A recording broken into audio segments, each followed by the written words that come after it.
Porción bíblica Ekeb, primera parte, Deuteronomio capítulo 7, versículo 12, capítulo 8, versículo 11. Resumen: Moche dijo al pueblo de Israel que el cuidado por cumplir todos los mandamientos de Elohim, aun los aparentemente menores, hará que Jehová les provea todos los medios materiales que necesiten para el cumplimiento de su voluntad. Comentario primera parte, domingo. Dijo Moche al pueblo israelita: si escucháis las ordenanzas de Elohim y las cuidas y las cumples. Si Elohim impartiera su bondad sobre nosotros, aun cuando no hemos hecho ningún esfuerzo para merecerlas, se socavaría nuestra creencia en la justicia divina y viviríamos una vida de vergüenza y confusión. El Mesías nos da una salida a la pena de muerte, pero Él no nos ha dado vía libre para hacer lo que queramos por una mal interpretada gracia. La recompensa por observar los mandamientos de Elohim es tan grande que se encuentra fuera de proporción con el esfuerzo que requiere en su cumplimiento. Sin embargo, por las razones citadas, Elohim hizo que la recompensa dependa de nuestros esfuerzos y que el don de su recompensa infinita dependa del esfuerzo que refleja su naturaleza infinita e ilimitada. Una vez confesamos a Yeshua como nuestro Adón, debemos guardar rigurosamente sus mandamientos y preceptos. Es por ello que debemos comprometernos a cumplir los mandamientos en apariencia menos importantes con la misma devoción con la que cumplimos los que parecen ser más importantes. Esta actitud demuestra que para nosotros lo que importa es el Padre y quiere que cumplamos dichos mandamientos, no nuestra evaluación personal de su nivel de importancia. Elohim entonces, por la mediación del Mesías, nos otorga su bondad más allá de lo que nos hemos ganado. Y como consecuencia que escuchéis estos decretos, mishpatim, y los guardéis y los cumpláis. Estos versículos enseñan que hay condiciones para que Jehová guarde con los hijos de Israel el pacto que juró a sus padres. También hablan de las consecuencias de la fidelidad al pacto.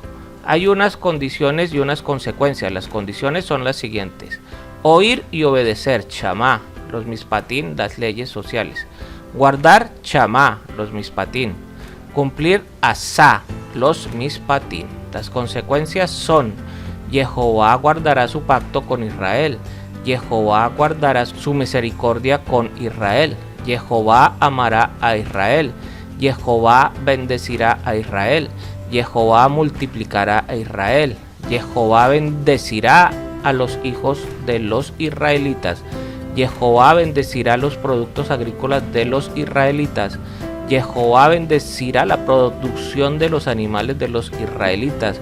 Los israelitas tendrán más bienestar que otros pueblos. No habrá esterilidad en los hombres o en los animales israelitas. No habrá enfermedad entre los israelitas. Las enfermedades alcanzarán los enemigos de Israel. Los israelitas tendrán poder para exterminar a las 7 naciones. Las condiciones para obtener los beneficios del pacto, en primer lugar, tienen que ver con la fidelidad a las leyes, que tienen que ver con el amor al prójimo. La obediencia a los mishpatim, que son las leyes sociales, es una condición para poder recibir el amor de Jehová. Esto nos enseña que el amor que Jehová muestra a nosotros está relacionado con el amor que mostramos nosotros al prójimo. El mismo principio se encuentra en el Brit Hadashah, donde vemos que el amor que mostramos hacia el prójimo es un reflejo del amor que tenemos hacia el Padre. La relación entre nosotros y el prójimo determina nuestra relación con el Padre. Es imposible servir al Eterno sin amar a los hermanos. Es imposible recibir los beneficios del pacto sin estar bien con los demás.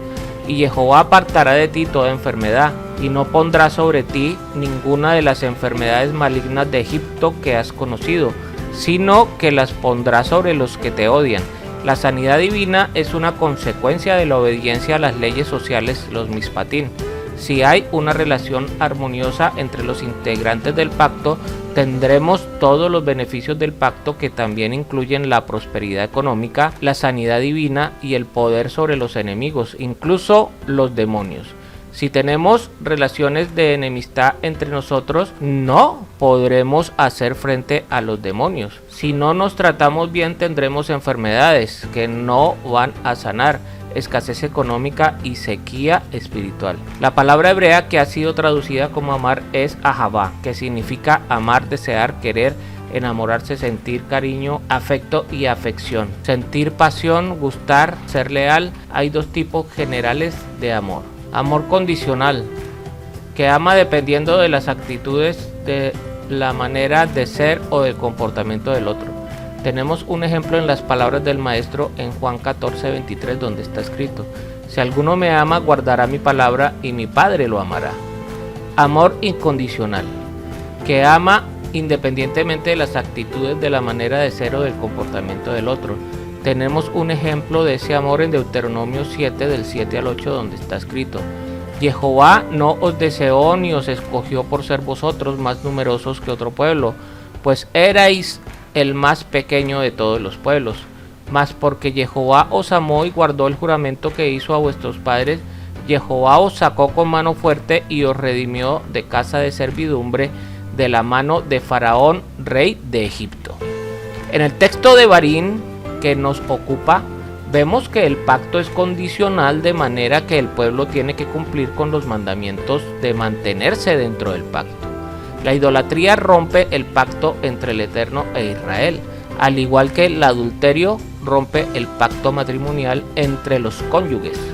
El que comete adulterio quiebra el pacto matrimonial. El israelita que comete idolatría se sale del pacto y no puede aprovecharse de sus beneficios. En un pacto hay condiciones para ambas partes. El pacto que Jehová hizo con Abraham en Génesis 15 es incondicional. Por medio de ese pacto, Jehová juró por su propia existencia. Si él no cumple sus promesas dadas en ese pacto, dejará de ser, lo cual es imposible. Esa es la razón por la que él mismo toma la iniciativa para cambiar el corazón del pueblo de Israel, para que guarden sus mandamientos con el fin de que las promesas dadas en el pacto puedan ser cumplidas, como está escrita en Ezequiel 36, 22 al 27.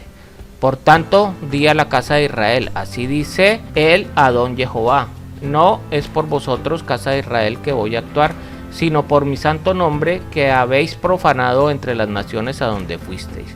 Vindicaré la santidad de mi gran nombre, profanado entre las naciones, el cual vosotros habéis profanado en medio de ellas. Entonces las naciones sabrán que yo soy Jehová, declara el Adonai Jehová, cuando demuestre mi santidad entre vosotros a la vista de ellas, porque os tomaré de las naciones, os recogeré de todas las tierras y os llevaré a vuestra propia tierra. Entonces os rociaré con agua limpia y quedaréis limpios de todas vuestras inmundicias, y de todos vuestros ídolos os limpiaré. Además, os daré un corazón nuevo y pondré un espíritu nuevo dentro de vosotros. Quitaré de vuestra carne el corazón de piedra y os daré un corazón de carne. Pondré dentro de vosotros mi espíritu, haré que andéis en mis estatutos, Juquín, y que guardéis mis ordenanzas, mis patín, y los pongáis por obra. En Deuteronomio 7:9 está escrito: Él guarda el pacto y la bondad con aquellos que le aman y guardan sus mandamientos. Esto nos enseña que el pacto sinaítico es condicional. Por otro lado, hay una profecía que dice que Israel seguirá siendo un pueblo mientras existan las leyes naturales, como está escrito en Jeremías 31, del 35 al 36. Así dice Jehová, el que da el sol para luz del día y las leyes de la luna y de las estrellas para luz de la noche, el que agita el mar para que bramen sus olas.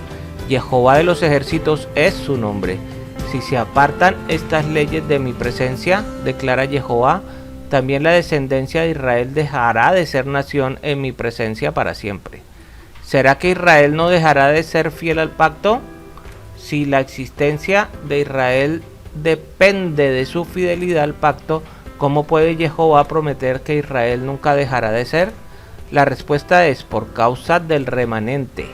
Lo que causó que estas promesas pudieran ser establecidas es la existencia de un remanente fiel. Un grupo reducido dentro de Israel. Siempre ha habido y siempre habrá un remanente fiel al pacto. Ese remanente ha sido y sigue siendo la salvación para el resto del pueblo. Sin ese remanente, Israel nunca hubiera sido destruido como Sedón, según Isaías 1:9, donde está escrito: si Jehová de los ejércitos no nos hubiera dejado algunos sobrevivientes, seríamos como Sedón y semejantes a Amorra. En Romanos 11 del 1:6 está escrito: digo entonces, ¿acaso ha desechado Elohim a su pueblo? De ningún modo, porque yo también soy israelita, descendiente de Abraham, de la tribu de Benjamín. Elohim no ha desechado a su pueblo, al cual conoció con anterioridad. ¿O no sabéis lo que dice la escritura en el pasaje sobre Eliyahu? Como suplica a Elohim contra Israel: Señor, han dado muerte a tus profetas, han derribado tus altares, y yo solo he quedado, y atentan contra mi vida. Pero, ¿qué le dice la respuesta divina? Me he reservado 7,000 hombres que no han doblado rodilla a Baal. Y de la misma manera, también ha quedado en el tiempo presente un remanente conforme a la elección de la gracia. Pero si es por gracia, ya no es a base de obras. De otra manera, la gracia ya no es gracia. El remanente que ha habido y que todavía hay de Israel es el que ha hecho que los pactos hayan podido seguir vigentes y que Jehová pueda cumplir sus promesas de restauración a Israel en los últimos tiempos. No tengas temor de ellas. Recuerda bien lo que Jehová tu Elohim hizo a Faraón y a todo Egipto. Esta paracha habla de 5 cosas para recordar. Primero, recordar los milagros de la salvación que experimentaste. Segundo, recordar todo el camino en donde pasaste. Tercero, recordar de dónde saliste. Cuarto, recordar a Jehová. Quinto, recordar lo que eras. Estos recuerdos nos ayudan a no caer en el pecado y a tener gratitud al Eterno y a alabarle todos los días de nuestras vidas. No tengas temor de ellas. Recuerda bien lo que Jehová tu Elohim hizo. ¿Cuál es el antídoto contra el temor? Recordar la revelación del poder del Eterno y confiar en su presencia protectora, como está escrito en el Salmo 23:4. Aunque pase por el valle de la sombra de muerte, no temeré mal alguno, porque tú estás conmigo. El que es consciente de la presencia del Eterno nunca tiene temor. Los hijos de Israel tendrían que experimentar muchos cambios al entrar en la tierra. Para hacer grandes cambios es mejor poco a poco, para no ser ahogado por malas emociones y otras cosas que pueden hacernos daño. Por otro lado, no podemos usar la palabra poco a poco como una excusa para no obedecer. Cuando una persona llega nueva a la fe de Israel, no puede asumir todo de golpe.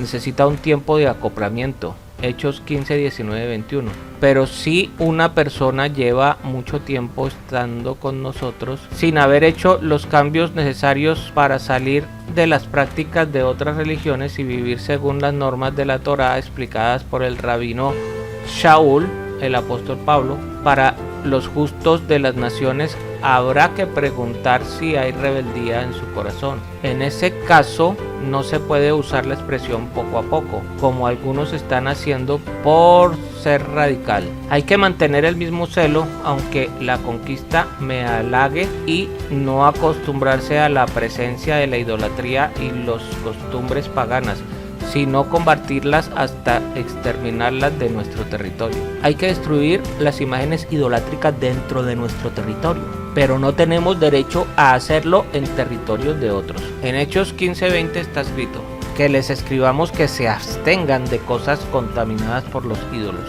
Hay que deshacerse de todas las cosas que hayan sido contaminadas por el paganismo.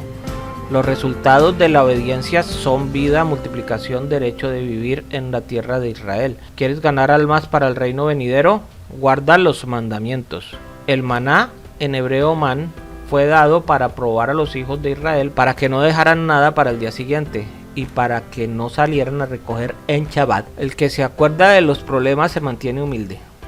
En los momentos de prosperidad es muy importante recordar las penas que uno ha tenido para mantenerse humilde.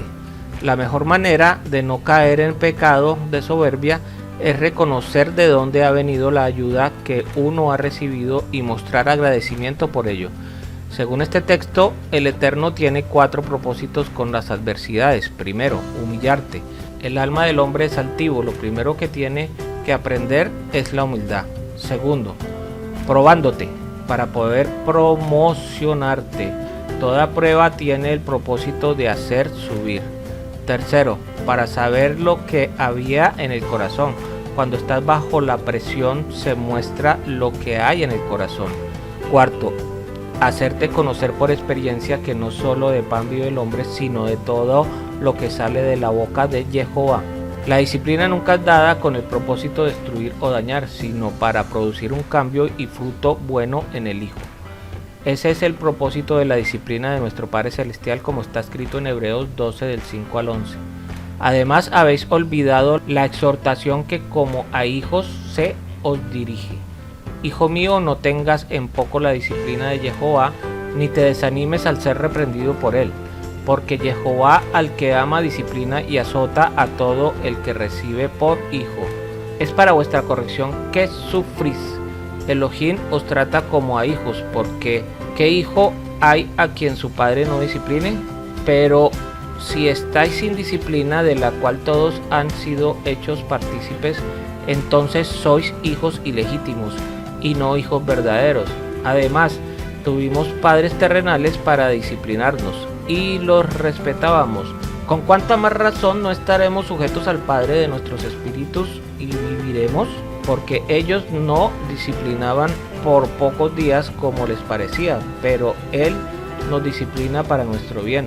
Al presente, ninguna disciplina parece ser causa de gozo, sino de tristeza. Sin embargo, a los que han sido ejercitados por medio de ella, les da después fruto apacible de justicia. Cuando hayas comido y te hayas saciado, bendecirás a Jehová tu Elohim por la buena tierra que Él te ha dado. Hay un solo versículo en toda la Torá que nos ordena dar gracias al Eterno después de comer. ¿Por qué no dice la Torá que hay que dar gracias antes de comer? Porque es más fácil olvidarse del Eterno cuando el estómago está lleno. Al olvidarse de dar gracias por los alimentos después de comer, es como olvidarse del Eterno, como dice el versículo que sigue. Cuídate de no olvidar al Eterno. Cuando hay prosperidad, hay una tendencia de olvidarse del Eterno. Cuidado. Que el Padre Eterno les bendiga y les guarde. Les habló el Moré Naftali ben Yehudá.